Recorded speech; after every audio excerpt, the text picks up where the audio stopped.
Hey,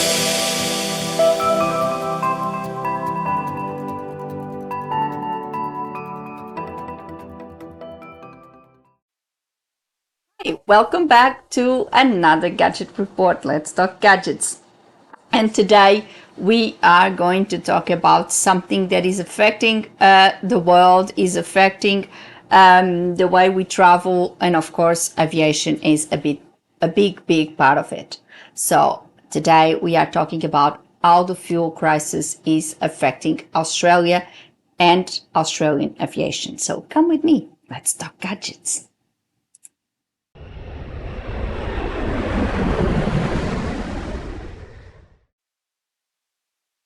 So let's talk about the fuel crisis and how the fuel crisis may affect Australia and Australian aviation. The situation in the Middle East is affecting markets worldwide. The closure of the Strait of Hormuz has massively disrupted the supply chain, causing oil prices to skyrocket, having a flow-on effect on the fuel prices everywhere. We all know this. Unfortunately, it's not news. We have seen it in petrol stations around the country and around the world, but the aviation sector is also highly affected by this shortage. Channel 9 posted an article based on Morningstar DBRS claiming that Australian airlines will be heavily impacted if the war continues to disrupt the jet fuel supply chain. So, they claim the reliance on imports from that region will leave us exposed to the effects of the conflict. Our Prime Minister keeps telling us that we have no fuel shortages, but it seems like all evidence points out otherwise. Airlines know that they are working to mitigate this problem the best they can, but that's always the case.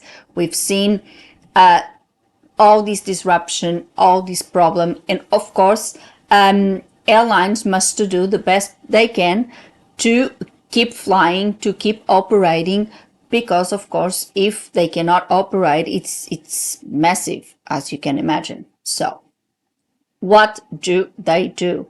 One of the measures airlines take to secure supply is fuel hedging. So, according to an article on Simple Flying, 20 to 40% of airlines' operating costs goes to jet fuel. It is very expensive, and the later events and market volatility makes it even worse, as you can imagine. So airlines rely or resort to fuel hedging. What is fuel hedging? Basically, fuel hedging is when an airline buys jet fuel at a certain fixed price, let's say today, for a delivery later on. It's sort of a prepaid type of arrangement where an airline buys today, secure that amount of fuel today for delivery tomorrow or in the future. That allows them to secure that supply and manage the costs, because if the costs go up, they have already paid, they have already secured that fuel, and they can mitigate that this way. Also, Channel 9's article also mentions that Qantas has advised in January that it had hedged 80% of its supply until the end of this financial year. The same article also says that Virgin Australia had hedged 88% on Brent crude oil and 77% on refining margins also, until the end of the financial year. So both main Australian airlines or groups, we have Qantas Group with Qantas and Jetstar and Virgin Australia, have done this. They have hedged their supply to try to mitigate with the situation. The article adds that Virgin has added hedging in place for 2027. However, it does not elaborate on quantities or how the airline is actually negotiating on this hedging. Although it might help in the short time, obviously, because they can secure the fuel for a certain amount of time. In the long term, and if the disruption continues, airlines will be left with very little solutions, as you can imagine. And there will be cancellations and further disruption will flow into the aviation industry. Hopefully, we won't get to that point now. 2 weeks ago, Qantas has announced it will cut some of its regional operations and Jetstar operations. So the bad news has already starting to come. This measure, according to an airline from The Guardian, is due to the situation in the Middle East and the increased demand caused by the limitations on airlines from that part of the world. You know, those airlines from the Middle East, most of them had to be grounded when the conflict started, and they still highly disrupted. And what they did, they tried to, buy tickets in other airlines and transfer their passengers across. So there is an increased demand on other airlines for those passengers that had been stranded. And of course, airlines will have to take advantage of this, at least to try to recoup some of the money that they are now spending on these high fuel costs.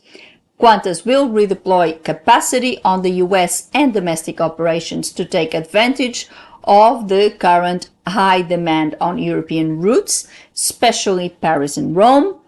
The same article also said that the group will cut about 5% of Qantas and Jetstar's capacity in the domestic market in May and June. Regional areas will be the most affected, unfortunately. The changes include temporary suspensions. So, for Qantas, those will be for the routes Melbourne to Hamilton Highland, Melbourne to Coffs Harbour. For Jetstar, it will be the routes from Sydney to Busselton and Darwin to the Gold Coast. The route from Adelaide to Mount Gambier has unfortunately been cut indefinitely, and Qantas says that it's due to low demand and high fuel costs. If the situation is not resolved, we may see further cuts, cancellations, and disruption across the board. So this is how it might be affected. We are highly reliant on fuel coming from overseas. So if the disruption continues, if the shortages continue, although the airlines try to mitigate the situation with hedging, there's only so much that they can do. And eventually, if the situation does not resolve itself, eventually will be caught up in the whole debacle, and more disruption and possible flight cuts could happen. What I would say is, if you have your flights booked, keep an eye and keep in constant contact with your airline, because they are obviously monitoring the situation and they are informing their passengers as information comes available. I think that is the best way to deal with this, because of course this is a developing situation and it's something that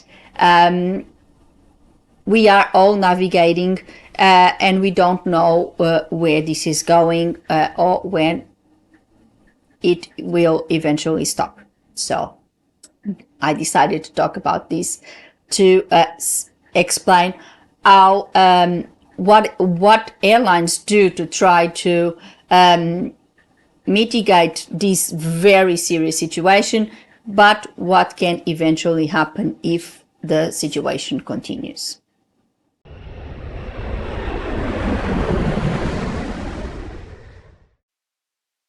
So for today. I hope you liked the video today. I hope it helped understand what is behind all of this in terms of the way airlines deal with this very, very difficult situation.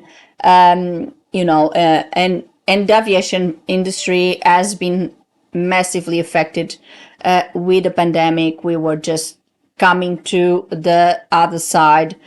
It rebounded, and it's thriving. It's been growing again, and fortunately, it's getting back to what it once was. And now we are hit with yet another crisis, and this one is very serious indeed. Not only for the loss of life that has been happening, but also, of course, the economic replications that this war is having. I believe that eventually the situation will resolve itself.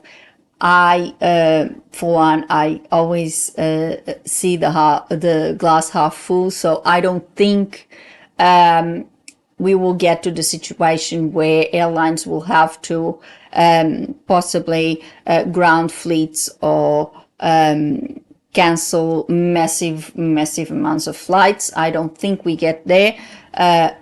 They are very good with dealing with crisis. They are very good with dealing with these situations, and this hedging is one of the mechanisms airlines have to mitigate this type of issues. And I believe they are aware of what is going on, and they eventually keep on hedging and keep on doing and mitigating the problem the best they can to avoid massive disruption, to avoid an even worse situation. Because let's face it, we are upset because we want to fly, because we want to go on holidays, we want to travel. But of course, airlines, they are a business, and they obviously don't want to lose money. They don't want to lose clients, and they don't want to get those birds on the ground and not being able to fly them. That would be the worst case scenario for any airline. They need to keep them flying. They need to keep the operations going. Otherwise, it's unfeasible. It's horrible. So this is not good for anyone, and airlines are aware of that. And of course, they would be one of the parts that are most interested in resolving this, because they are losing money. So, but leave me your comment below. What do you think? What is your opinion? What do you think will happen? Do you think we'll get to that doom and gloom of massive cancellations, etc.? Or do you have any books to fly? Do you have it booked? What is your experience? What has been the communication with your airline? When are you flying? And what do you think? Would you still book your holidays? Are you still planning holidays even with the current situation? Let us know. Share with us. And of course, if you have any other subject that you would like me to discuss in these insiders, please, or should I say Gadget Report? I have two channels and sometimes I get confused with our Gadget Reports. If you have any other subject, please suggest in the comments below. I'm very, very happy to accommodate that. And put a like and subscribe the channel with a little click on the bell so you get a notification of a new Gadget Report every week. Before I go, I would like to thank you all for watching, and I'll see you next week. Have a good one and fasten your seatbelts. We are about to hit some turbulence. Bye!